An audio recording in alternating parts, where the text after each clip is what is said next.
ये मेरे लिए बड़े सौभाग्य की बात है कि मैं आज आपके बीच में हूँ और परमेश्वर के महान वचन को आपके साथ साझा कर सकूं और उन अनुभवों को जो बीते 25 साल परमेश्वर के साथ चलते चलते मुझे मिले हैं। मैं चाहता हूं कि आप मेरे साथ एक वचन निकालें जो मेरे प्राणों को बहुत प्रिय है। वो है मरकुस उसका 8 अध्याय उसके 36 पद को हम देखेंगे। बुक ऑफ मार्क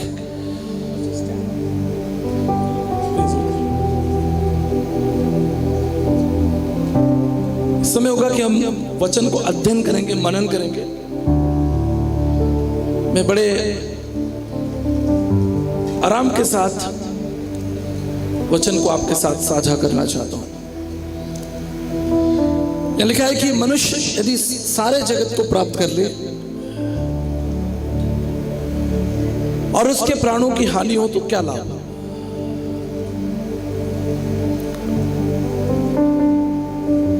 हम इस संसार में सदा के लिए नहीं है। मनुष्य का जीवन इस पृथ्वी पर क्षण भंगुर है, भाप के समान है। जो कुछ आज दिख रहा है शायद वो कल ना हो। मनुष्य सारे जगत को प्राप्त कर ले और अंत में उसका प्राण जो है, उसका जो आत्मा है, वो अंधकार में डाला जाए तो क्या लाभ होगा। एक बड़ा सवाल परमेश्वर हमारे सामने रखते हैं। मैं अपने जीवन की एक सच्ची घटना आपके संग साझा करता हूं। एक बार मैं दिल्ली के एम्स हॉस्पिटल में एक जवान लड़के के लिए प्रार्थना करने गया। उसको ब्रेन हैमरेज हुआ था। उनके माता पिता का फोन आया। उन्होंने कहा कि आचार्य जी आप आइए, हमारे बच्चे के लिए प्रार्थना कीजिए क्योंकि वो शायद जीवन के अंतिम क्षणों में है। मैं जयपुर से दिल्ली यात्रा करके उसके मिलने के लिए, प्रार्थना करने के लिए गया। जब मैं प्रार्थना करके उसके आईसीयू के कमरे से बाहर निकला, तभी वहां पर एक जवान लड़के को स्ट्रेचर पे लाया गया। उसका सर बुरी तरह से फटा हुआ था। उसके सर में से रक्त बह रहा था। उसकी हड्डियां टूटी थी, उसके हाथ पैर टूटे हुए थे। बड़ी घायल अवस्था में उसे अस्पताल लाया गया। उसे देखकर मेरा हृदय भी विचलित हो गया। उसके साथ उसके परिवार के जन थे और तभी कुछ डॉक्टर्स वहां पर इकट्ठा हो गए और उनमें से एक व्यक्ति, जो परिवार आया था साथ में, उनमें से एक व्यक्ति ने अपनी पगड़ी उतारकर डॉक्टर के पैरों में रख दी और डॉक्टर से कहा कि डॉक्टर साहब मेरे बेटे को बचा लीजिए।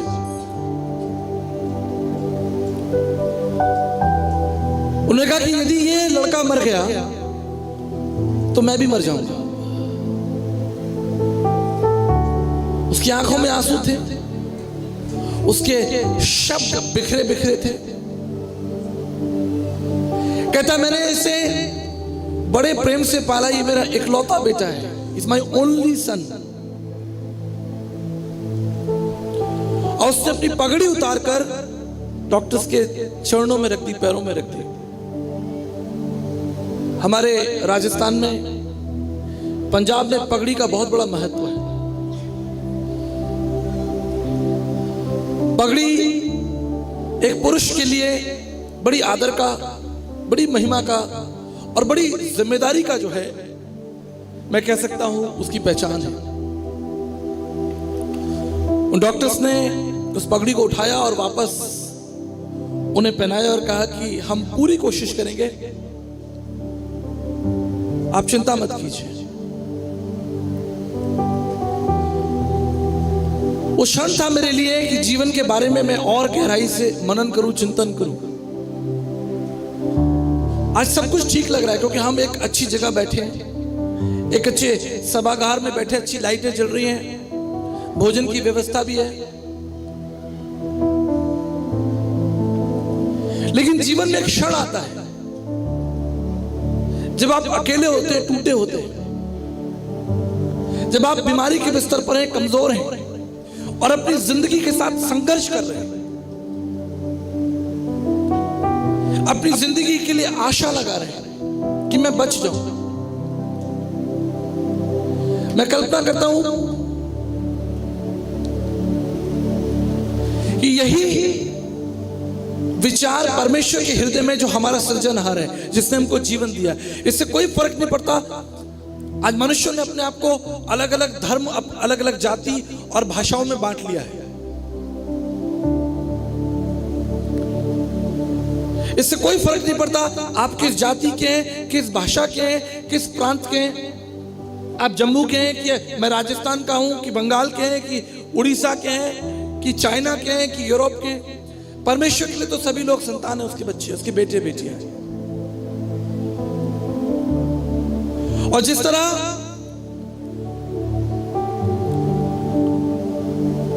उस पिता ने अपनी पगड़ी को डॉक्टर्स के चरणों में रख दिया, ठीक इसी तरह कुछ ऐसा ही आज से 2000 साल पहले परमेश्वर ने अपनी महिमा को इस संसार में हमारे लिए दे दिया। अपने पुत्र प्रभु यीशु मसीह को इस संसार में दे दिया। आप जानते हैं क्यों? यूहन्ना उसका 16 अध्याय उसके 33 पद में लिखा है कि संसार तुम्हें क्लेश देता है। क्या हम में से कोई व्यक्ति यहां है जो कहे कि मैं पूर्ण रूप से आनंदित हूं, आशीषित हूं, हमारे जीवन में कोई क्लेश नहीं है? हम जितने भी लोग यहां बैठे हैं, किसी ना किसी प्रकार का क्लेश, तकलीफ, चिंता, निराशा और कमी हमारे जीवन का हिस्सा है। We all are tired, हम सब थके हुए लोग हैं। संसार ने हमें थकाया है, हमारे प्रिय लोगों ने हमें थकाया है, हमें धोखा दिया गया है।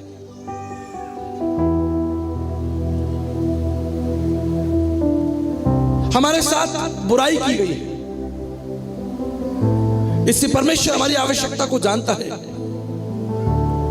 और इसलिए लूका का खत उसका 22 अध्याय 40 पद में परमेश्वर हमसे कहता है कि तुम प्रार्थना करो, तुम प्रार्थना करो ताकि तुम परमेश्वर से शक्ति पाओ, परमेश्वर से बल पाओ। जब हमारे घर में कोई चीज टूट जाती है तो हम उसे फेंक देते हैं। खास तौर पर बर्तन, महिलाएं हमारी बैठी हैं, अगर कोई आपके घर में चाय पीने का प्याला टूट जाए तो आप क्या करेंगे? क्या करेंगे मुझे बताइए? आप उसे फेंक देंगे। लेकिन जापान के लोग ऐसा नहीं करते। जापान के लोग अगर उनका बर्तन टूट जाता है वो उसे सुनार के पास ले जाते हैं। ये बड़ा अद्भुत है। हमारी संस्कृति में अगर बर्तन टूटता हम फेंक देते हैं, लेकिन जापान की संस्कृति में अगर उनका बर्तन टूट जाता है उसे सुनार के पास में ले जाते हैं और सोने से जुड़वाकर अपने घर लेकर आते हैं।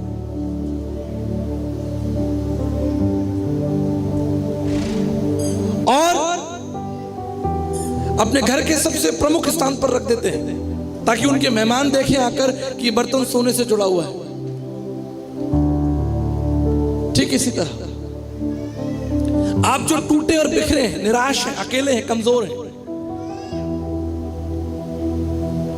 समाज ने आपको त्याग दिया है, आपके अपने लोगों ने आपको त्याग दिया है।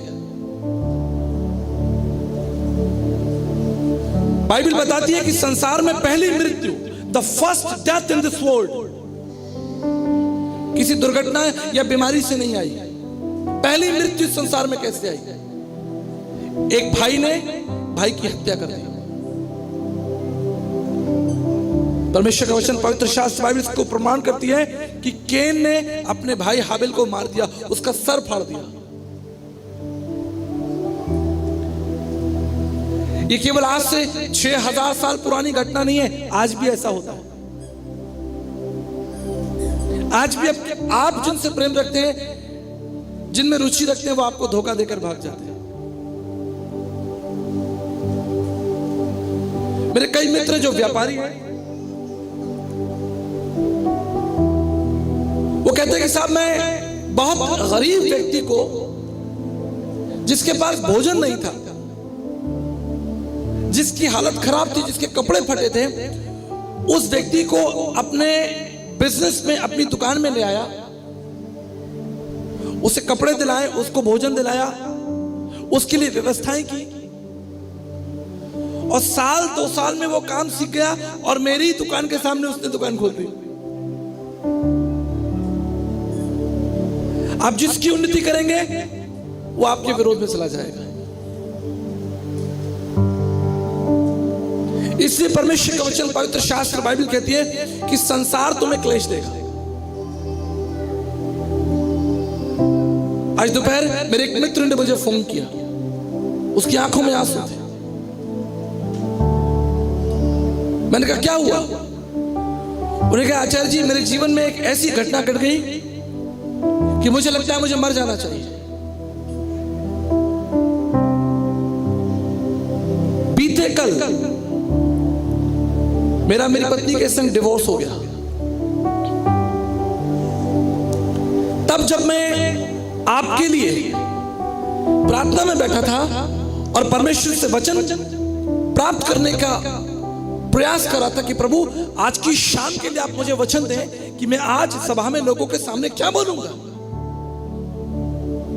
जब तक स्वर्ग से ना दिया जाए तो मैं क्या आपको दूंगा। तभी फोन आया कि आचार्य जी मुझे आपसे बात करनी है। मैंने कहा ऐसा कैसे हुआ? पिछले साल तो सब कुछ ठीक था। उसने रोते हुए कहा कि मेरी पत्नी मेरे एक जानकार के साथ चली गई, उसने उसके साथ संबंध बना ली, मेरा घर टूट गया, मैं मर जाना चाहता हूं। मैंने कोशिश की अपने परिवार को संभालने के लिए, मुझे लगता है कि मैं सुसाइड कर लूं, आई किल माई सेल्फ। मेरी पत्नी जिसे मैंने प्रेम किया, जिसके लिए दिन रात मैंने रोटी कमाई, वो किसी और के साथ चली गई। I am alone, I am rejected, I am dying, I am suffering। मैं मर रहा हूं, मेरी हड्डियां सूख रही हैं, मेरा प्राण बाहर आ रहा है। परमेश्वर जानता था कि संसार में मनुष्य को क्लेश होगा। यह उस भाई का क्लेश था, लेकिन आपका अपना क्लेश है, आपका अपना दुख है, आपकी अपनी चिंताएं हैं, आपकी अपनी निराशाएं हैं। आपको लगता है कि आप बहुत ज्ञानी हैं, आप बहुत सामर्थ्य हैं, लेकिन मैं आपको बताना चाहता हूं प्रत्येक मनुष्य इस पृथ्वी पर टूटा हुआ है, अकेला है। उस दिन मैं अखबार पढ़ रहा था, एक बुजुर्ग ने घोषणा की राजस्थान में, मेरे बेटे मुझे मारते हैं, मेरे 3 बेटे मुझे मारते हैं। मैंने रोटी खिलाई, उन्हें भोजन खिलाया, पाल पोस कर बड़ा किया, उनको स्कूल की फीस दी, लेकिन अब वो मुझे मारते हैं। मैं मर जाना चाहता हूं। अखबार में घोषणा हुई, मैं मर जाना चाहता हूं, मैं अपनी संपत्ति, अपना सब कुछ अपने बेटों को नहीं दूंगा, मेरी मदद कीजिए। संसार में त्राही त्राही है, इसलिए भारत के ऋषियों ने कहा त्राहिमाम पुण्यरक्षाम सर्व पाप हरे हरे। हे प्रभु, हमें इस अंधकार से, इस पाप से बचा लीजिए। परमेश्वर जानता था, वो आपके आंसुओं को जानता है। जब यीशु मसीह संसार से जा रहे थे, उसके शिष्य व्याकुल थे, उसके शिष्य रो रहे थे, हम अकेले हैं। यीशु मसीह ने कहा मैं तुम्हें अकेला और अनाथ नहीं छोड़ूंगा,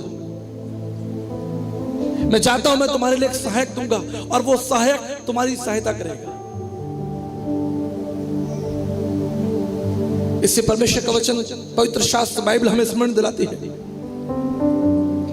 राजा दाऊद कहता है, भजन संहिता उसका 46 अध्याय, उसके पहले और दूसरे पद में लिखा है कि परमेश्वर मेरा शरण स्थल है। The God is my refuge। कोई संगठन, कोई समाज, कोई सरकार आपके आंसू नहीं पहुंच सकती, दुनिया आपके आंसू नहीं पहुंच सकती, आपके पड़ोसी आपके आंसू नहीं पहुंच सकते, आप सोचते हैं कि आपका भाई, आपका मित्र, आपके रिश्तेदार कोई नहीं, सरकार कोई सरकार नहीं, समाज कोई समाज नहीं, आप इस संसार में अकेले हैं। You are alone and rejected, broken, कमजोर हैं आप। इसलिए राजा दाऊद कहता है कि I put my trust in the lord alone, मैं केवल यहोवा परमेश्वर पर विश्वास करता हूं। आप जानते हैं क्यों? वो आपसे कभी झूठ नहीं बोलेगा, वो कभी आपके विरोध में नहीं जाएगा, वो कभी आपकी निंदा नहीं करेगा। तब भी जब आप सही मार्ग पर नहीं होंगे, तब भी वो आपसे प्रेम करेगा। यही तो परमेश्वर है, यही तो परमेश्वर का प्रेम है। बाइबल का संदेश क्या है? कैसा बड़ा दुर्भाग्य है कि आज हमारे समाज में इस बाइबल और प्रभु यीशु मसीह के खिलाफ कानून बनाए जा रहे हैं। कैसा बड़ा दुर्भाग्य है। अगम्य, सनातन, पवित्र परमेश्वर जो मनुष्यों के आंसू पोंछने के लिए तैयार है, उसे सहारा देने के लिए तैयार है। यीशु मसीह ने कहा था, मेरा क्रूस लो और मेरे पीछे आओ। उसका निमंत्रण साफ है। उसने आपको ईसाई बनने के लिए नहीं बुलाया, ईसाई बनने की आवश्यकता नहीं। उसने आपको इसलिए बुलाया था कि आपके आंसू पोंछे जाए। उसने आपको इसलिए बुलाया क्योंकि आपको जानता है कि आप कमजोर हैं। इसे राजा दाऊद कहता है, वो स्वयं राजा है, उसे किसी चीज की कमी नहीं है। सुन लीजिए, उसे किसी चीज की कमी नहीं है।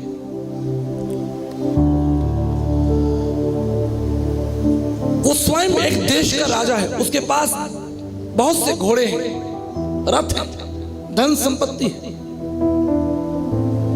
एक बड़ी प्रजा, पूरा इज़राइल जो है उसको अपना राजा मानता है। लेकिन वो राजा होकर भी कहता है कि यहोवा मेरा राजा है, परमेश्वर मेरा राजा है। वो जानता है क्योंकि परमेश्वर कभी आपसे झूठ नहीं बोलेगा, वो कभी आपको अकेला नहीं छोड़ेगा। He will never leave you, never forsake you। संसार तुम्हें छोड़ देगा, संसार तुम्हें जो कुछ देगा तुमसे वापस ले लेगा। संसार तुम्हें पद और प्रतिष्ठा देगा, मान सम्मान देगा, वापस ले लेगा। संसार तुम्हारी वाहवाही करेगा, वापस ले लेगा। कई वर्षों पहले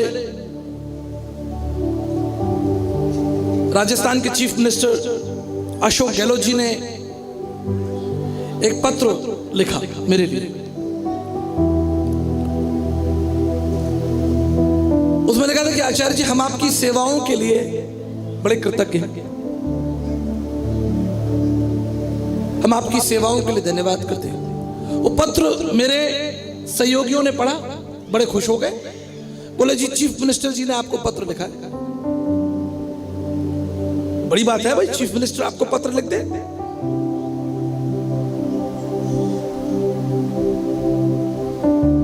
मैंने इतना ध्यान नहीं दिया।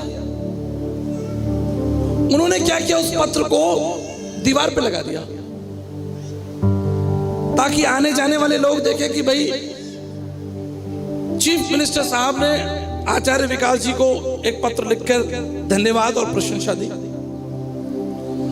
मैंने उनसे मना भी किया, मैंने कहा इसकी कोई आवश्यकता नहीं। बोले भैया, लोगों को पता तो चलने दो कि मुख्यमंत्री आपको पत्र लिख रहे हैं। चलो भाई, तुम्हें जो करना है करो। 2-4 महीने बाद बारिश का सीजन आ गया, दीवार में आ गई सीलन। सीलन समझते हैं आप? मॉइस्चर। उस सीलन ने उस पत्र को नष्ट कर दिया। अब मैं उन्हें देखूं, वो मुझे देखे। मैंने कहा भाई क्या हुआ उस पत्र का? कह रहा अरे उसे तो सीलन खा गई।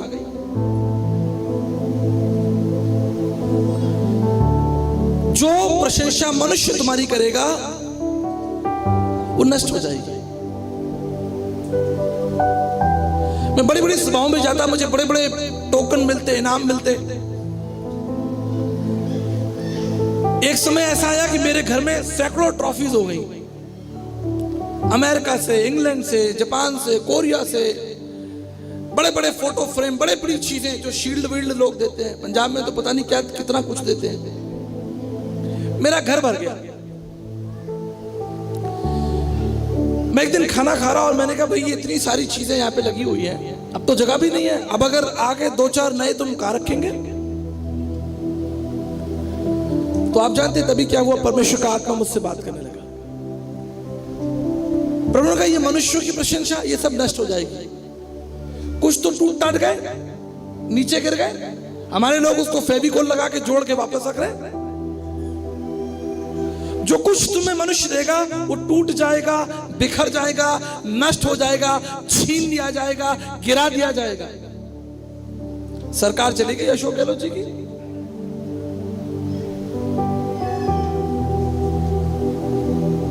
हमारे अच्छे मित्र हैं, लेकिन क्या हुआ, सरकार चली गई।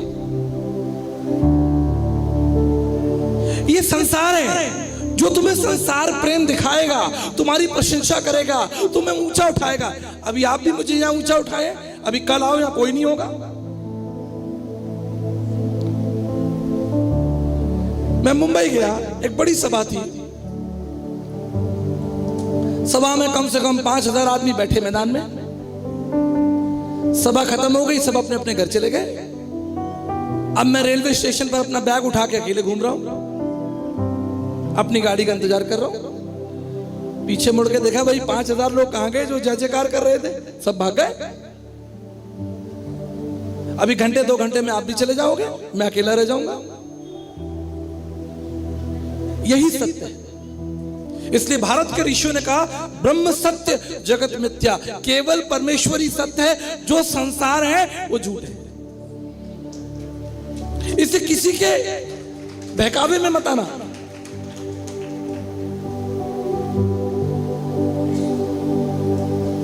बड़े बड़े लोग चले गए संसार से, कोई ठहरा यहां पर, कोई राजा ठहरा, कोई मंत्री ठहरा, कोई अधिकारी ठहरा।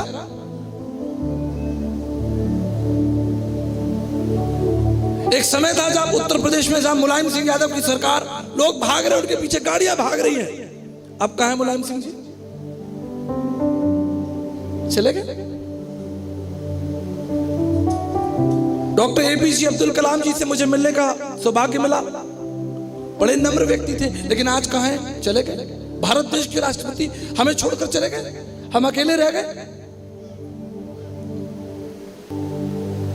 सब कुछ खत्म हो जाएगा, लेकिन अंत में क्या बना रहेगा? परमेश्वर का राज्य, द किंगडम ऑफ गॉड। इसलिए आप अपनी योग्यताओं पर भरोसा मत कीजिए। मेरे पास बहुत सी डिग्रियां हैं साहब, मैं कोई गंवार नहीं हूं, यूनिवर्सिटी का टॉपर हूं। कल बता रहा था मैं आपको, जो जीपे और पेटीएम आप यूज करते हो, जो ई बैंकिंग समझते हैं आप, एक बैंक से दूसरे बैंक में आप पैसे ट्रांसफर करते हैं, ये 25 साल पहले हमने ही डेवलप किया था। आप में से बहुत सारे लोग तो पैदा नहीं हुए होंगे, बच्चे जवान यहां बैठे। EDI electronic data interchange, Oracle 9 I.Com expert था, RDBMS relational database management system, C++, जावा स्क्रिप्ट, विजुअल बेसिक्स, ये प्रोग्रामिंग लैंग्वेज मेरे बाएं हाथ के काम थे। केमिस्ट्री फिजिक्स का मैं अच्छा स्टूडेंट था। मैथमेटिक्स, आप आ जाओ मेरे सामने, एलजेब्रा लेकर, ट्रिग्नोमेट्री लेकर आ जाओ, आप बैठो मेरे साथ, मैं आपको बताता हूं। Experimental science, observational science. लेकिन संसार के तमाम ज्ञान को छोड़कर मैं आपको क्या पढ़ा रहा हूं? मैं ये बाइबल पढ़ा रहा हूं आपको 150 रुपए की, ये 150 रुपए की बाइबल पढ़ा रहा हूं मैं आपको, क्योंकि यही सत्य है।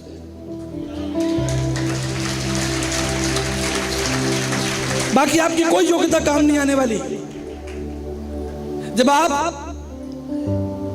इस संसार के अंतिम दिनों में होंगे, आप मुझे याद रखिएगा, जब ऑक्सीजन लगा होगा और आखिरी सांस कुछ काम नहीं आएगा। आपके रिश्तेदार, आपके सगे संबंधी जो आपको प्रेम दिखाते हैं, सब छोड़कर भाग जाएंगे।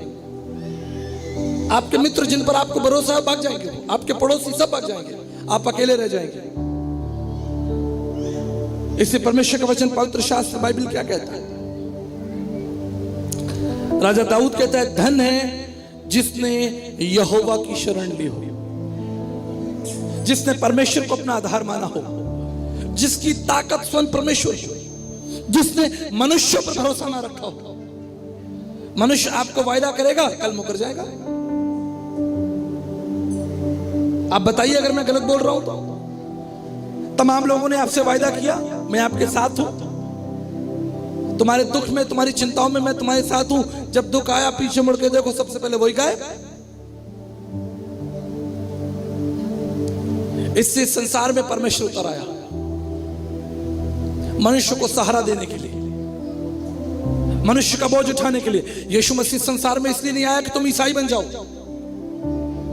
यीशु मसीह इसलिए आया कि तुम अपनी चिंताओं को, अपने दुख को, अपने आंसुओं को उसे दे दो, क्योंकि वो जानता है, वो जानता है, परमेश्वर जानता है कि तुमको उसकी आवश्यकता है। मेरी उम्र 8 साल थी, मैं अपने दोस्तों से खिलौना मांग लाया।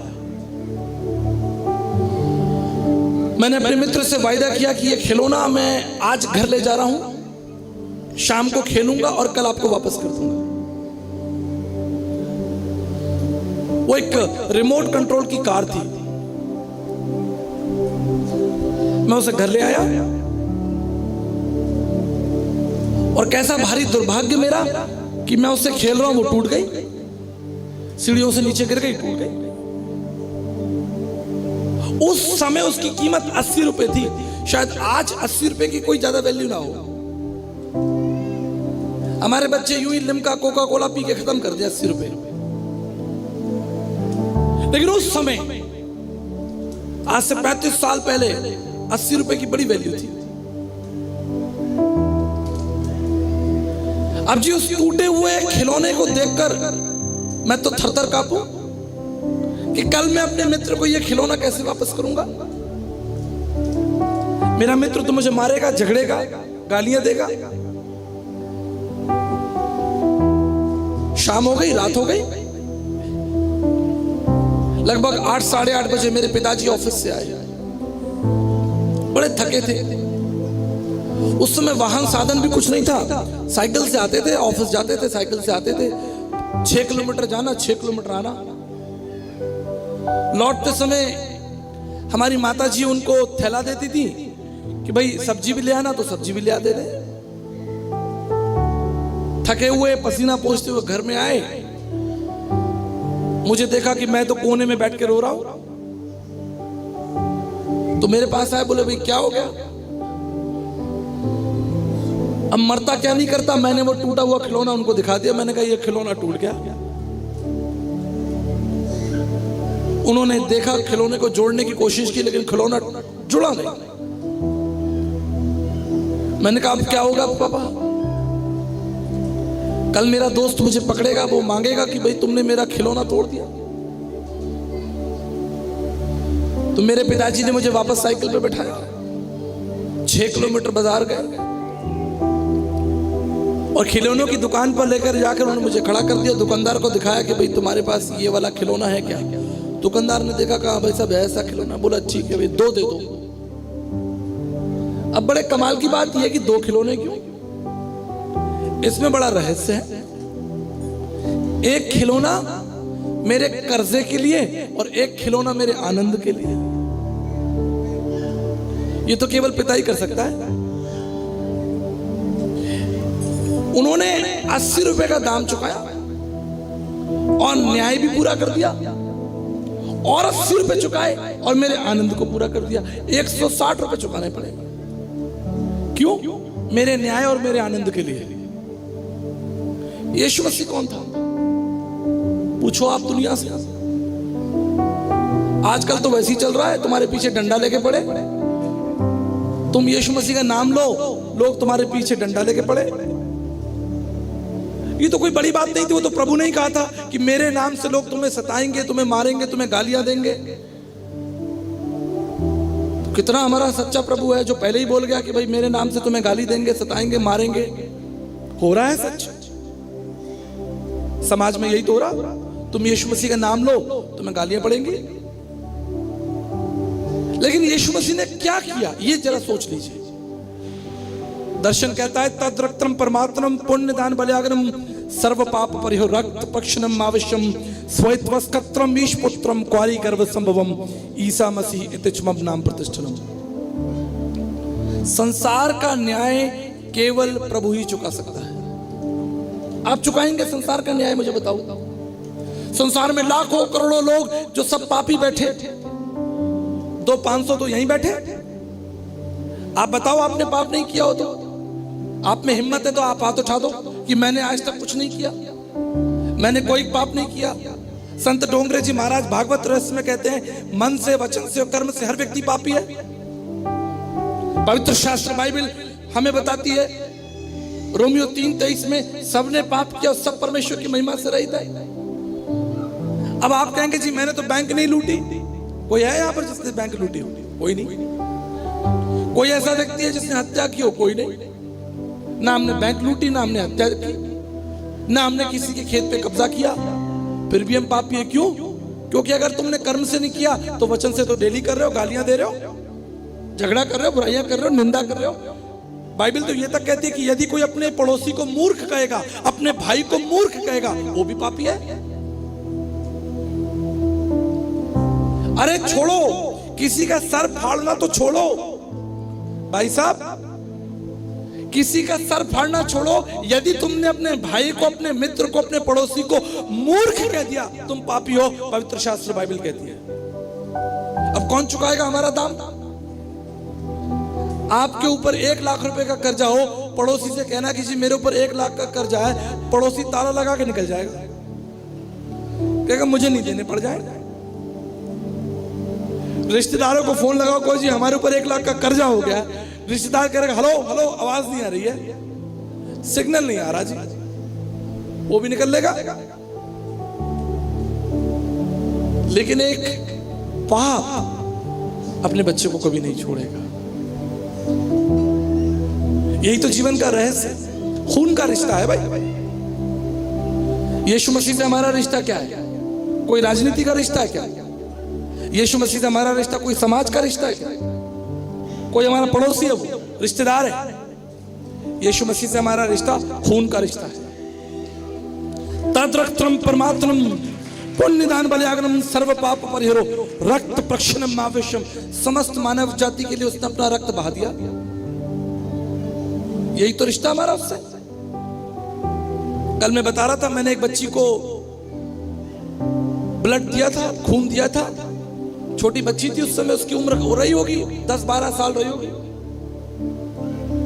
अब मैंने उसे खून दे दिया, मैं बड़ा खुश क्योंकि मेरा रक्त उसके अंदर। अब मैं उसके सर पे हाथ लगाऊं, उसे प्यार करूं, मुझे तो वो अपनी बेटी लग रही।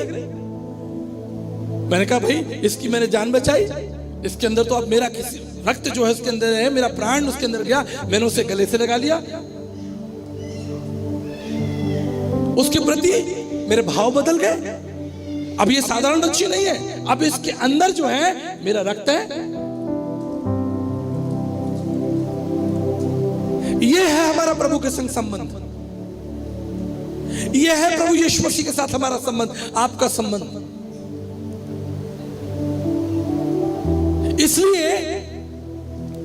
इसलिए अय्यूब क्या कहता है, सुन लीजिए।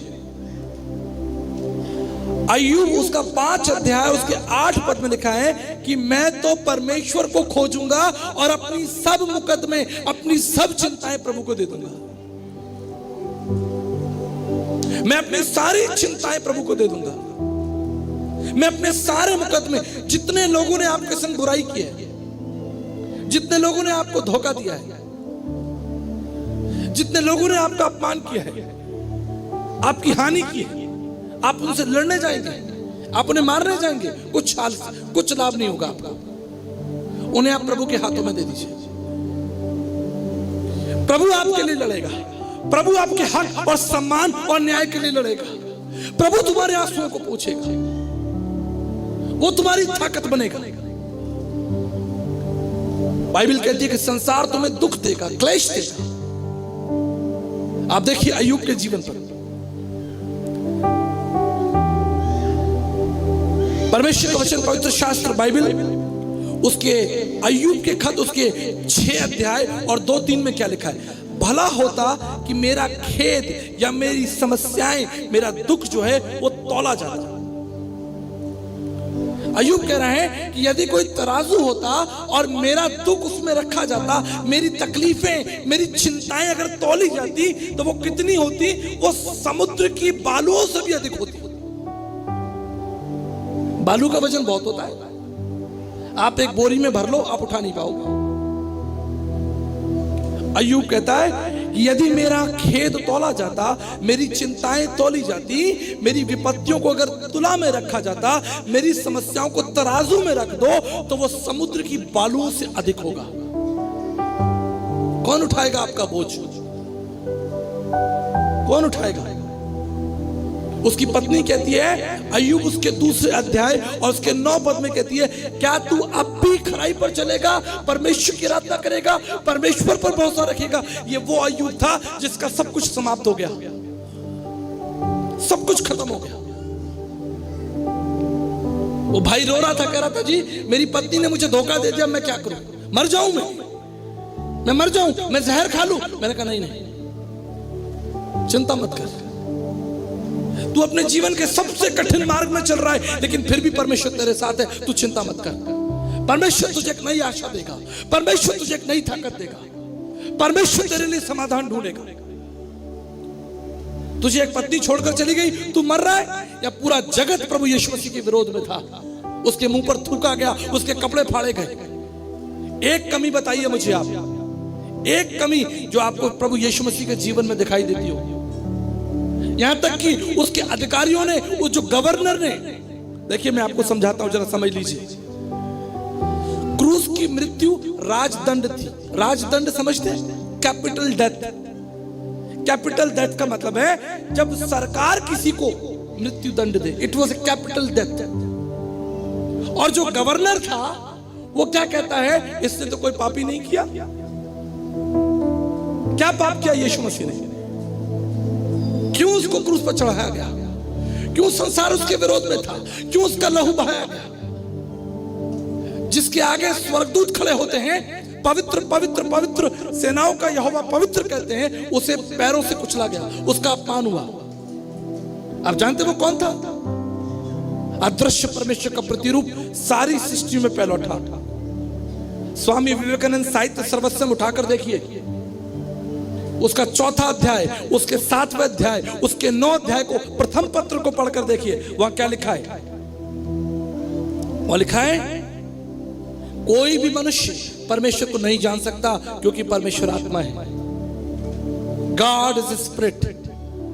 अदृश्य, अगोचर, आंखों से ना दिखने वाला, लेकिन उस परमेश्वर को जानने का एक ही तरीका है, परमेश्वर के पुत्र प्रभु यीशु मसीह के द्वारा।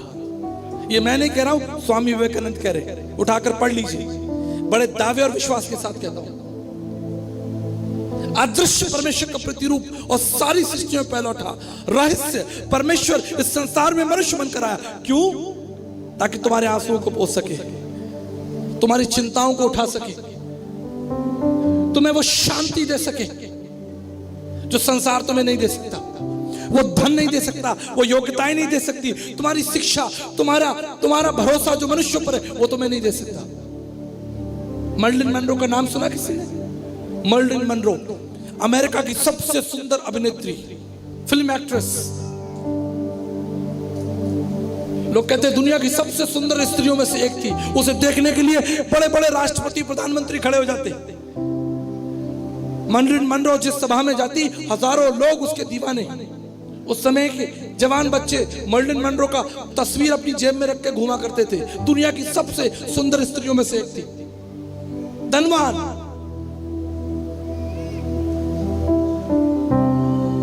बड़ा नाम, बड़ी शोहरत। एक दिन अमेरिका के राष्ट्रपति ने मर्लिन मनरो को एक बड़े कार्यक्रम में बुलाया। हजारों लोग राष्ट्रपति को देखने नहीं, मर्लिन मैनरो को देखने गए। बोले जी वहां सभा में आज मर्लिन आएगी, हम उसे देखेंगे। बड़ी सभा हुई, सभा खत्म हो गई, उसको अपने घर जाना था, चली गई। दूसरे दिन ऐसी सभा में आना था, ऐसी बड़ी सभा में उसको बुलाया गया। उसके ऑफिसर्स, उसके गार्ड उसके कमरे पर गए, दरवाजा खटखटाया कि मैडम शाम को 5 बज गए, आपको एक बड़ी सभा में बुलाया गया, चलिए। दरवाजा खटखटाया गया, दरवाजा नहीं खुला। उसके स्टाफ जो वहां, जो उनके कमांडो थे, सोल्जर्स थे, उन्हें बड़ी चिंता हुई कि मैडम दरवाजा नहीं खोल रही है। बहुत देर तक खटखटाते रहे, अंत में वो दरवाजा तोड़कर अंदर गए। दुनिया की सबसे धनवान स्त्री, दुनिया की सबसे सुंदर स्त्री, उसने आत्महत्या कर ली। मर्लिन मैनरो ने आत्महत्या कर ली।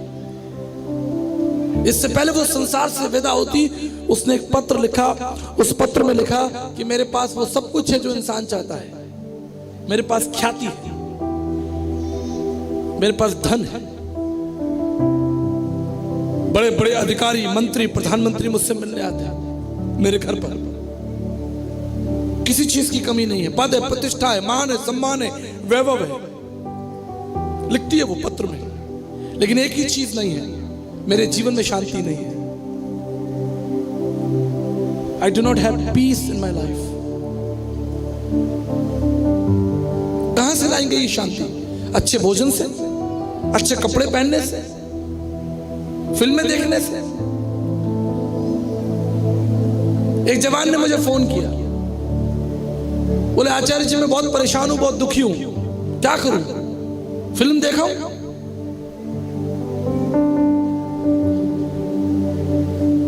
मैंने कहा फिल्म देखने से तुम्हें शांति मिल जाएगी? कहा थोड़ी सी तो मिल जाएगी। मनुष्य शांति ढूंढ रहा है, मनुष्य खुश नहीं है, खालीपन है, एक रिक्त स्थान है, एक टूटा हृदय लेके तुम घूम रहे हो सड़क पर। वो किसी चीज से चिपक नहीं सकता तुम्हारा हृदय, फेविकोल लगा के जोड़ोगे, टूटा हृदय कैसे जुड़ेगा? Pascal, a great scientist, mathematician, दुनिया के महान विद्वान लोगों में से एक व्यक्ति जिसका नाम पास्कल, द ग्रेट साइंटिस्ट, वो क्या कहता है? Every man and woman have a vacuum in their heart. प्रत्येक मनुष्य के हृदय में एक खाली स्थान है, एक खाली जगह, और वो खाली जगह संसार के धन से, संसार की योग्यताओं से नहीं भरी जा सकती। उस खाली स्थान को भरने का केवल एक ही तरीका है, वो है परमेश्वर के पुत्र यीशु मसीह के द्वारा।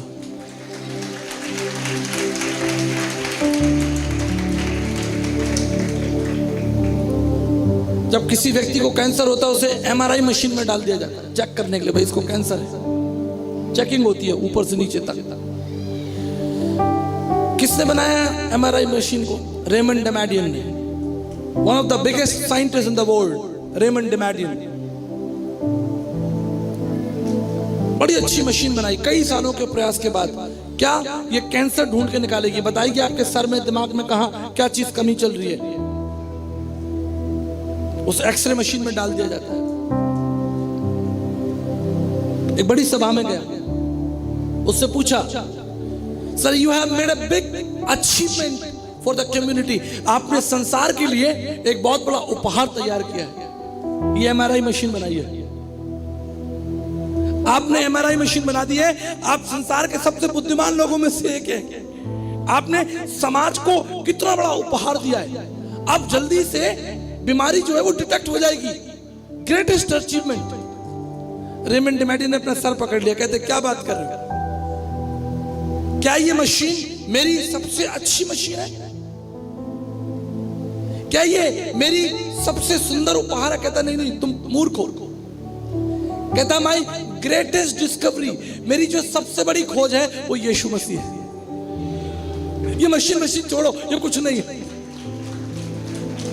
My greatest message for the world is Jesus Christ. इस संसार के लिए मेरा जो सबसे बड़ा संदेश है वो यीशु मसीह है, ये एमआरआई मशीन नहीं है। मेरे प्रियो, आज मैं आपको बताना चाहता हूं, आपका खेद, आपका दुख, आपकी पीड़ा कोई नहीं उठा सकता। यीशु मसीह ने कहा, यूहन्ना उसके 16 अध्याय उसके 33 पद में हमारा प्रभु हमसे कहता है, क्या कहता है? ढांढस बांधो, मैंने संसार को जीत लिया। हालेलुया बोल दीजिए, हाथ उठाकर परमेश्वर का धन्यवाद कर दीजिए। मैंने संसार को जीत लिया। कैसे जीता उसने? संसार को कैसे जीता? चलो मुझे बताओ, यीशु मसीह ने संसार को, कोई दौड़ लगी थी क्या? कोई कुश्ती हो रही थी क्या? कैसे जीत लिया प्रभु यीशु मसीह ने? क्या किया? उससे संसार से प्रेम किया, संसार की चिंता की, संसार को केवल ज्ञान नहीं दिया, उसने संसार के लिए अपनी जान दे दी। ज्ञान देने वाले तो बहुत घूम रहे हैं, पूरी दुनिया ज्ञानियों से भरी है,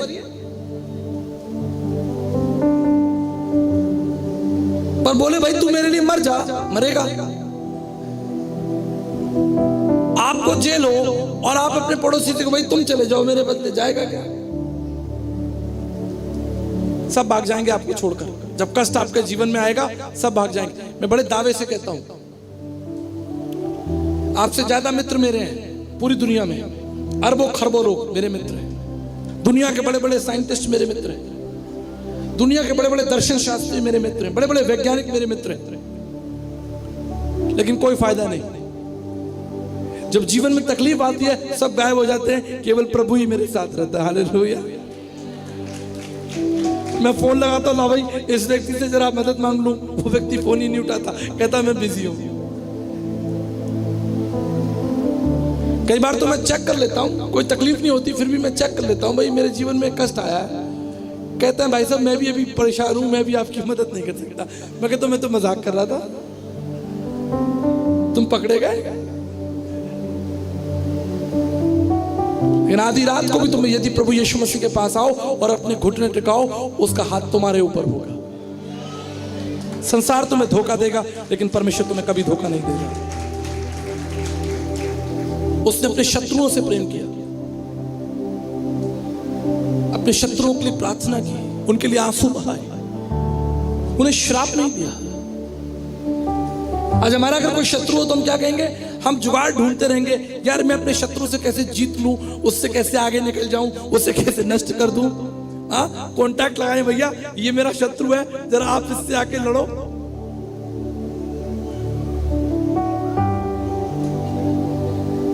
एक व्यक्ति सड़क पे हमारी गाड़ी के सामने आ गया, मेरे ड्राइवर से उसकी गाड़ी हल्की सी टच हो गई। बोला मैं एसीपी हूं, मैं बहुत बड़ा अधिकारी हूं। हमने कहा जी अगर आपकी गाड़ी में कोई भी चोट लगी हो, कोई भी दिक्कत आई हो, हम ठीक करवाएंगे, हम मसीद हो गए, हम भागेंगे नहीं। मैंने कहा चलो अपनी गाड़ी आप लेके। अब उसको लग रहा हम भाग जाएंगे। मैंने कहा एक काम करो, आप मेरी गाड़ी में आ जाओ, मेरे साथ चलो और अपनी गाड़ी ड्राइवर को दे दो। हम दुकान पे पहुंचे, वहां पर जो व्यक्ति काम करता था उसने एक कपड़ा लिया और पहुंच दिया, कहता भाई साहब कुछ नहीं हुआ तो आप खामाखा परेशान हो रहे हो। बोला मैं एसीपी हूं। अरे भाई आप एसीपी हो तो क्या जान लोगे हमारी? मैंने कहा भाई साहब आप गलत बोल रहे हो, अगर ऐसी बात है तो बताओ, मैं कमिश्नर साहब को भी फोन लगा देता हूं, बोमिया जी को।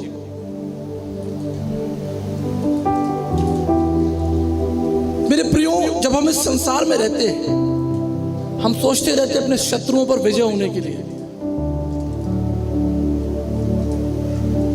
छोटी सी भी दुर्घटना हो जाए, छोटा सा भी हम सोचते हैं हम अपने शत्रुओं का नाश कर दें। लेकिन आप जानते हैं यीशु मसीह को जमीन पर लिटाकर मारा गया, उसके कपड़े फाड़ दिए। मैं आपको एक सच्ची बात बताता हूं, एक प्रकाशन आपके सामने रखना चाहता हूं, एक भेद की बात आपके सामने रखना हूं। यदि आपको चोट लग जाए, आप घायल हो जाए, और खून वून निकलने लगे और सर्वर फट जाए, हाथ वाथ फट जाए, तो उसका जो दर्द है, उसकी जो तकलीफ है, वो महीने, 2 महीने, 6 महीने तक रहती है। फिर सब ठीक हो जाता है, दर्द भी खत्म हो जाता है, हड्डी भी टूटती है तो एक बार जुड़ जाती है, 4-6 महीने में सब ठीक हो जाता है। फिर उसका दर्द आपको अनुभव नहीं होता। लेकिन एक बात आपको सच बताता हूं, यदि कोई आपके चेहरे पे थूक दे, आप जीवन भर नहीं भूलेंगे, जीवन भर नहीं होगा। वो दर्द कभी खत्म नहीं होगा, वो अपमान कभी खत्म नहीं होगा। आपकी शारीरिक वेदना का जो दर्द है वो खत्म हो सकता है, लेकिन अपमान की वेदना कभी खत्म नहीं होगी। किसी ने आपका कॉलर पकड़ लिया हो, किसी ने आपको चांटा लगाया हो, किसी ने आपके बाल पकड़ लिए हो, किसी ने आपके ऊपर थूक दिया हो, ये कभी खत्म नहीं होगा। उसका दर्द आपकी मृत्यु तक बना रहेगा। राजाओं के राजा, प्रभुओं के प्रभु के मुंह पर थूका गया, उसके कपड़े फाड़ दिए, उसे लात मारी गई, उसके सर पर सरकंडे मारे गए, लेकिन उसने क्या किया? उसने उनके लिए प्रार्थना की, आंसू बहाए, कहता मैं तुम्हें क्षमा करता हूं। यदि प्रभु चाहते तो हजारों स्वर्गदूत पृथ्वी पर उतर आते। He is a mighty god. यीशु कोई संत महात्मा नहीं है, मेरी बात ध्यान रखिएगा। 25 साल का अनुभव है इस बाइबल का और शास्त्रों का। 100 देशों की यात्रा की है, ऐसे नहीं बैठा है यहां पर। कोई संत नहीं है, कोई महात्मा नहीं है। अगर आप सोचते हो, अदृश्य परमेश्वर का प्रतिरूप कुलिसियों का पत्र कहता है, और सारी सृष्टि में पहला था अगम्य सनातन पवित्र परमेश्वर इस संसार में मनुष्य बनकर उतर आया। दुनिया में एक आदमी दिखाओ जो मरकर जिंदा हुआ हो, एक आदमी। चलो पूरी दुनिया से नहीं, केवल भारत की पृष्ठभूमि नहीं, पूरी दुनिया से एक आदमी दिखाओ जो मरकर जिंदा हुआ हो। मैं प्रचार करना छोड़ दूंगा, दुनिया उसको स्वीकार करती हो। अफ्रीका के लोग उसे स्वीकार करें, अमेरिका के, जापान के, रशिया के, हांगकांग के, ब्राजील के, चिली के लोग स्वीकार करें। पूरी दुनिया ने यीशु मसीह की मृत्यु और उसके पुनरुत्थान को स्वीकार किया। पूरी दुनिया ने पुनरुत्थान की सामर्थ्य। 2 पहलू है प्रभु यीशु मसीह के। एक पहलू है जब वो नम्र और दीन है, वो हमारे लिए मारा गया, हमारे लिए कुचला गया, हमारे लिए उस पर ताड़ना पड़ी, उसके ऊपर थूका पड़ा। ये एक पहलू हो गया। लेकिन दूसरा पहलू आपको मालूम है? He is a mighty God in flesh। सर्व सामर्थी परमेश्वर इस संसार में मनुष्य बनकर हमारे बीच में रहा और मृत्यु पर तीसरे दिन जीवंत हुआ। इसलिए पूरे विश्व में इतवार की छुट्टी होती है। पूरे विश्व में इतवार की छुट्टी होती है। सब यूनिवर्सिटी, कॉलेज, सरकारी दफ्तर, ना केवल यहां पर, पूरे वर्ल्ड के अंदर। सऊदी अरब में भी नहीं होती थी, लेकिन अब वहां भी शुरू हो गई। हालेलुया। पूरे विश्व के अंदर इतवार का दिन उसके पुनरुत्थान का दिन। मृत्यु पर जयवंत हो गया। जो जीवित है वो तुम्हारे आंसू पोंछ सकता है। मरे हुए तुम्हारे आंसू पोंछेंगे। हमारे दादाजी बहुत अच्छे थे, लेकिन क्या वो हमारे आंसू पोंछ सकते हैं? 6 नवंबर 1977 को उनकी मृत्यु हो गई। आज अगर मेरे जीवन में कोई कष्ट है, मेरे जीवन में कोई परेशानी है, क्या वो मेरे आंसू पोंछ सकते हैं? वो संसार में नहीं है, लेकिन जो संसार में है वो तुम्हारे आंसू को पोंछ सकता है। यीशु मसीह ने कहा, मैं मर गया था लेकिन अब मैं युगानुयुग जीवित हूं। हालेलुया। मैं मर गया था लेकिन मैं युगानुयुग जीवित हूं। आसमान में उठाया गया, स्वर्ग खुल गया, सनातन काल का प्रभु आसमान में उठाया गया। उसने हमसे वायदा किया, जिस रीति से तुम मुझे जाते हुए देखते हो उसी रीति से तुम मुझे वापस आते हुए देखोगे। संसार में जाओ और संसार को शुभ संदेश दो कि तुम्हारा आंसू पोंछने वाला प्रभु जिंदा है। संसार में जाओ और संसार से कहो कि तुम्हें सहारा, तुम्हें शक्ति देने वाला प्रभु जिंदा है। बाइबल कहती है एक जवान लड़का प्रभु यीशु मसीह के पास में आया, बहुत धनवान था। यीशु मसीह के पैरों में गिर गया, बोला प्रभु अनंत जीवन पाने के लिए मैं क्या करूं? यही तो मनुष्य की सबसे बड़ी आशा है। आज हम किसी भी धर्म, किसी भी जाति को, हमारी भक्ति का मूल कारण क्या है भाई? मूल कारण क्या है? भक्ति का मूल कारण क्या है? भक्ति का मूल कारण क्या है? मैं आपको बताता हूं। मोक्ष,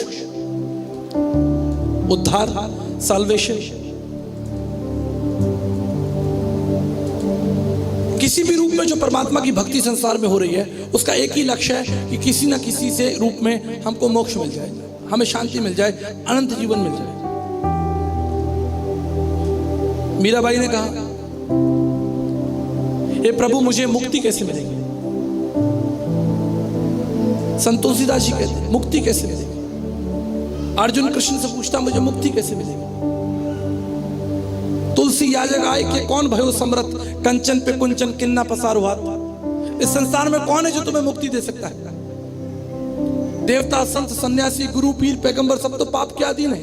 तुलसी याजक आए के कौन भयो समर्थ। इस संसार में कौन सामर्थ्य है जो तुम्हारे पापों के बोझ को उठा सकता है? कंचन पे कुंचन किन्ना पसारुआत, कौन है जिसने नारी दे को ना छुआ हो? कौन है जिसने धन को ना छुआ हो? जिसने नारी दे को ना छुआ हो, जिसने धन को ना छुआ हो, जिसने सत्ता को ना छुआ हो, वही तुम्हारा उद्धार कर सकता है। मैं नहीं कह रहा, संत तुलसीदास जी कह रहे हैं। तुलसी याजक आए कि कौन भयो समृत, कंचन पे कुंचन किन्ना पसारुआत। कौन हुआ जिसने सत्ता के ऊपर, धन के ऊपर और नारी को ना छुआ हुआ? ऋग्वेद का 10वां मंडल कहता है प्रजापति यगा यज्ञसम यगो यगा तद्रक्त्रम प्रमात्रम पुण्यदान बल्यागरम सर्व पाप परिहरो रक्त प्रक्षणम आविश्वम। समस्त मानव जाति के लिए परमेश्वर को ही स्वर्ग से आना पड़ेगा। ये मनुष्यों के बस की बात नहीं है, ये पृथ्वी से नहीं हो सकता। बारिश स्वर्ग से, आसमान से होती है कि जमीन से होती है? जब तक आसमान से ना दिया जाए, स्वर्ग से ना दिया जाए, मनुष्य को प्राप्त नहीं हो सकता। इसलिए अर्जुन भी कृष्ण के पास में आया, बोला मेरा मोक्ष कैसे होगा?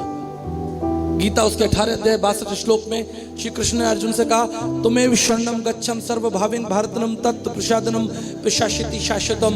उस परमात्मा के अनुग्रह से, उसकी दया से तुम्हारे पाप क्षमा होंगे और तुम्हारा नाम जीवन की पुस्तक में होगा।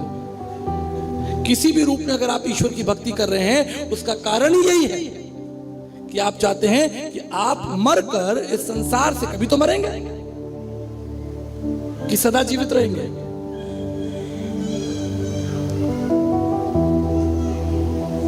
किसी भी रूप में, किसी भी जाति, किसी भी समाज के आप हो, मरना तो पड़ेगा। तो मरने के बाद आत्मा कहां जाएगी? हमारा प्राण कहां जाएगा?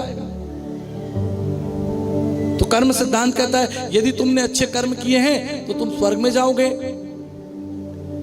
यदि तुमने गलत कर्म किए हैं तो वापस इस पृथ्वी पर कीड़ा मकोड़ा बनोगे।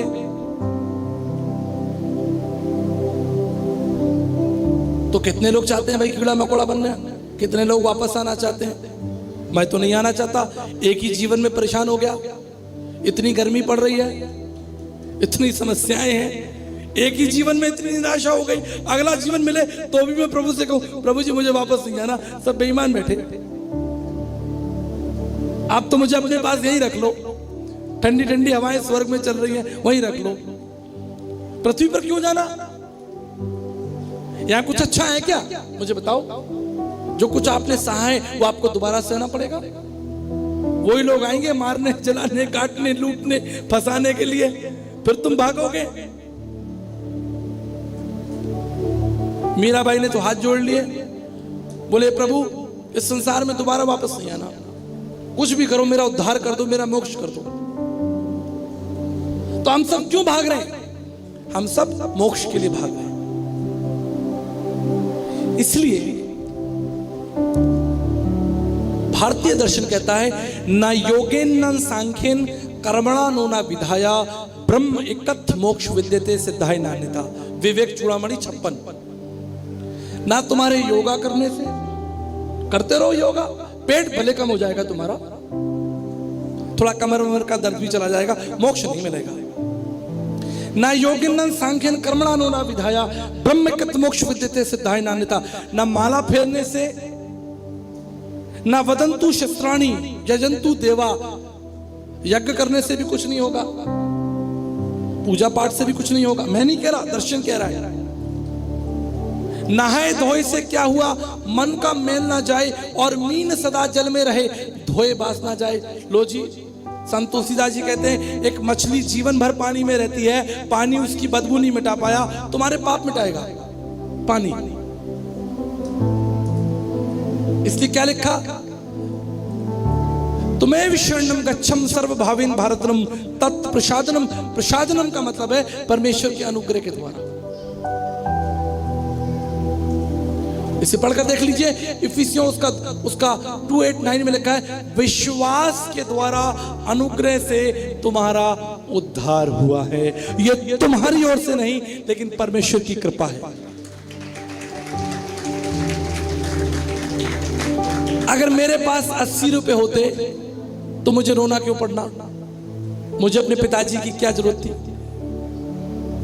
अगर मैं अपनी समस्या का समाधान खुद ही कर लूं तो मुझे प्रभु की क्या जरूरत। अगर तुम अपने बाल खुद ही काट लो तो तुम्हें नाई की क्या जरूरत। तुम अपने कपड़े खुद ही सिल लो तो तुम्हें दर्जी की क्या जरूरत। तुम अपना उद्धार खुद ही कर लो तो तुम्हें प्रभु की क्या जरूरत। तुम बहुत बड़े स्वामी हो, अपना उद्धार खुद ही कर लोगे, अपने आंसू खुद पोंछ लोगे, अपनी ताकत अपनी शक्ति खुद जुटा लोगे। ऐसा नहीं हो सकता। जब तक स्वर्ग से तुम्हें सहायता ना मिले, जब तक परमेश्वर तुम्हारे आंसू को ना पोंछे, कोई मनुष्य नहीं पहुंच सकता। जब तक परमेश्वर हाथ ना बढ़ाए। बाइबल कहती है जन्म से अंधा यीशु मसीह के पास में आया। यीशु ने उसकी आंखों को छुआ और कहा मैं चाहता हूं तू देखने लगा, और वो देखने लगा। हमारे समाज में बहुत सी बीमारियां हैं, तकलीफें हैं, और एक बीमारी है कोढ़। कितने लोग कोढ़ समझते हैं, कोढ़ की जो बीमारी होती है। ये आज भी विज्ञान के सबसे आधुनिक युग में आज भी कोढ़ की बीमारी सबसे खतरनाक है। मैं दावा देता हूं आप कोढ़ी के संग बैठ के खाना नहीं खा सकते, आपको बड़ी हिचक होगी। मेरे नाना जी ने 15 साल कोढ़ियों की सेवा की है, 15 इयर्स। मैंने बचपन से कोढ़ियों को देखा है। कलकत्ता के अंदर मेरे नाना जी कोढ़ियों की सेवा करते थे मदर टेरेसा के साथ। 15 इयर्स। जब मैं 5 साल का था, 8 साल का था, तब मैं कोढ़ियों को देखकर भाग जाता था। उनका शरीर गल रहा है, उनकी उंगलियां गल रही है, उनका मांस गल गिर रहा है। आज भी 2000 साल पहले उन कोढ़ियों की बस्ती जो थी, उनके रहने का स्थान समाज से दूर होता था। क्यों भाई, तुम कोढ़ी हो, तुम समाज में नहीं रह सकते, तुम यहाँ नहीं खा सकते, तुम्हें रोटी नहीं मिलेगी, तुम्हें खाना नहीं मिलेगा, तुम्हें हमारे कुएं से पानी नहीं मिलेगा, हमारा तुम्हारा कोई व्यवहार नहीं, तुम कोढ़ी हो, भागो यहाँ से। आज भी तो कल्पना कर लीजिए कि 2000 साल पहले कोढ़ियों का इस संसार में क्या स्थान होगा। बाइबल कहती है 10 कोढ़ी यीशु मसीह के पास में आए, रोने लगे, उनकी आंखों में आंसू थे, बड़ी वेदना थी। संसार ने उन्हें झांक दिया था, उनके पास कोई आशा नहीं थी, ना प्रेम की ना चंगाई की, कोई आशा नहीं थी। पूर्ण रूप से त्यागे। कहां जाएंगे? डॉक्टर्स ने इलाज बंद कर दिया, समाज देखता नहीं, परिवार देखता नहीं, दुनिया ने त्याग दिया। यीशु मसीह के पास में आए, घुटने टिका दिया। आप जानते हैं यीशु मसीह ने क्या कहा? यीशु मसीह ने अपने हाथों को बढ़ाया और कहा मैं चाहता हूं कि तुम शुद्ध हो जाओ। और वो कोढ़ी उसी समय शुद्ध हो गए। आप जानते हो क्यों? क्योंकि यीशु मसीह ने उन पर दया की। और एक अच्छी बात बताऊं, यीशु मसीह ने उनसे ये नहीं कहा कि तुम्हें ईसाई बनना पड़ेगा। हालेलुया। कहीं कहा यीशु मसीह ने? प्रभु ने उन पर तरस खाया और कहा, तुम्हारे अपराध क्षमा हुए, जाओ अपने आप को याजकों को दिखाओ। ये नहीं कहा कि ईसाई बनना है। एक भी जगह प्रभु यीशु मसीह ने अगर किसी व्यक्ति पर दया की हो, उससे प्रेम किया हो, उसे आशीष दी हो, उसे चंगाई दी हो, एक भी जगह अगर पवित्र शास्त्र बाइबल में कहीं लिखा हो, एक ही बात लिखी है, मैं नम्र हूं तुम नम्र बनो, मैं पवित्र हूं तुम पवित्र बनो, जैसा मैंने तुमसे प्रेम किया है तुम एक दूसरे से प्रेम करो, जैसा मैं तुम्हारी चिंता करता हूं एक दूसरे की चिंता करो, एक दूसरे के आंसू पोंछो, एक दूसरे के साथ खड़े हो जाओ। मेरे प्रिय, अंतिम बात बताकर मैं आपके लिए प्रार्थना करना चाहूंगा। 1994 में ओलंपिक हो रहा था। एक जवान लड़का जिसने ओलंपिक की तैयारी की थी, उसका नाम था डेरिक। कई महीने लगे और वो दिन आ गया जब दौड़कर उस इनाम को पाना चाहता है। दौड़ शुरू हुई, ओलंपिक की दौड़ शुरू हुई। 63,000 लोग उस ऑडिटोरियम के अंदर बैठे थे और धावक दौड़ रहे थे।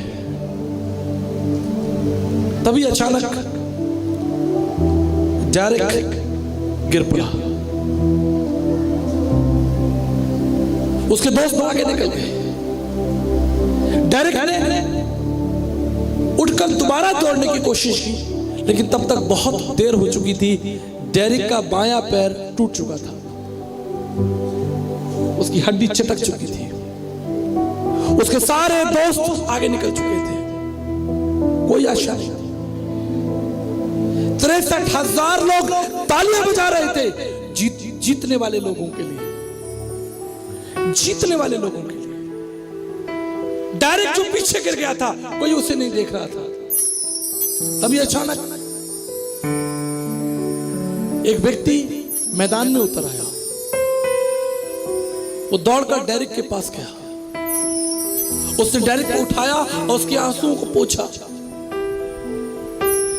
63,000 लोग मैदान में उस घटना को देख रहे थे। एक व्यक्ति दौड़कर डेरिक के पास में गया। कौन है ये व्यक्ति? कौन है जिसने उसे गले लगा लिया? डेरिक ने मुड़कर देखा और कहा, पिताजी आप खेल के मैदान में? ये ओलंपिक का नियम नहीं होता, कोई भी बाहरी व्यक्ति मैदान में नहीं जा सकता। वो केवल धावकों के लिए, खिलाड़ियों के लिए है। डेरिक के पिता ने उसे गले लगा लिया, उसके आंसुओं को पोंछा। डेरिक दौड़ को हार चुका था, लेकिन तब उसने अपने पिता से एक विनती की, एक प्रार्थना की। उसने कहा, पिताजी मैं ये दौड़ हार गया हूं, लेकिन मेरी एक विनती है, मैं इस दौड़ को पूरा करना चाहता हूं। I have lost this race, but I want to finish this race. मैं उस स्थान तक पहुंचना चाहता हूं जहां ये दौड़ खत्म होती है। आप जानते हैं, डेरिक के पिता ने उसे अपना कंधा दे दिया, उसका सारा बोझ ले लिया, और धीरे धीरे डेरिक का पिता उसे उस स्थान तक ले गया जहां दौड़ खत्म होती है। मेरे प्रियो, आज हम जितने भी लोग यहां बैठे, हम सब जीवन की दौड़ हार चुके हैं। हम सब हारे हुए लोग यहां बैठे हैं। We all are losers. किसी ना किसी रूप में हम सब हारे हुए हैं। लेकिन तब परमेश्वर का पुत्र यीशु मसीह संसार में आया। उसने कहा, अपना बोझ मुझ पर डाल दो। जिस दौड़ को तुम हार चुके हो, मैं तुम्हारी सहायता करूंगा उस दौड़ को पूरा कराने के लिए।